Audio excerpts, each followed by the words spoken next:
Quando surgiu o podcast, em 2005, eu peguei uma matéria da revista Exame, li essa matéria e falava do Adam Curry e do Dave Winner, que eram os caras que nos Estados Unidos estavam fazendo essa brincadeira.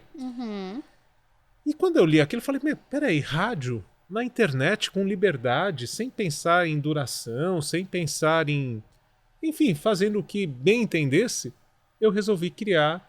Na verdade, eu estava trabalhando com roteiro de vídeo para a DirecTV nessa época, e numa das gravações, uma pessoa do marketing, jovem, que estava na faculdade, tudo, chegou conversando nos bastidores e a gente pronunciou essa coisa do podcast. E ali rolou Lá em uma 2005. história. 2005, outubro de 2005. Tem gente que acha que é muito mais novo, né? Em outubro de 2005, então, nós fizemos o Sonicast, que era o podcast dos canais Sony. Que se as pessoas procurarem no Peças Raras, vai encontrar esse primeiro episódio, tudo tal, que era falando dos lançamentos das séries. Foi muito, muito, muito interessante.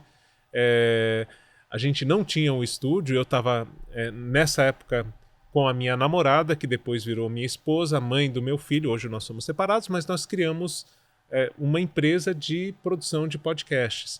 E foi uma loucura, Cat, porque aí um monte de radialista, eu tô falando isso do Maia, que hoje tá no 89, na época tava na Brasil 2000, o Maestro Billy do Luciano Huck, né, do programa do Luciano Huck e tal, esses caras vinham conversar comigo, procuravam para falar de podcast, pra gente trocar figurinha, alguns querendo saber o que era aquilo, né, os radialistas. Sim. E o Maestro Billy já fazendo podcast também, trocando figurinha. Então, foi alucinante, assim. Depois eu criei o Peças Raras, porque eu comecei a ser demandado para dar aula, workshop no Senac de podcast. Todo ano tinha uma turma. E eu não tinha o meu podcast, tinha o podcast dos clientes. Falei, tem que ter uma coisa minha para chegar e mostrar o jeito que eu acredito que dá para fazer sem nenhum policiamento, né, tal.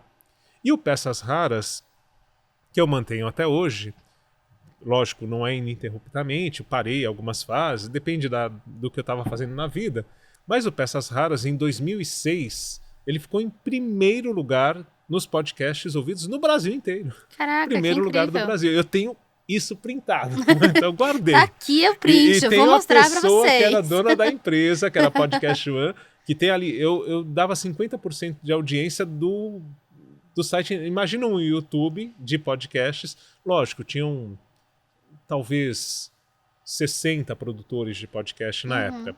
Mas eu era responsável por 50% da audiência, os outros 59% pelos outros 50%. Então foi muito maluco. Aí essa empresa que era onde eu hospedava o podcast me procurou, a gente fez um plano comercial e a coisa foi acontecendo. Isso em 2006. Cara, é muito antigo, né? É muito antigo.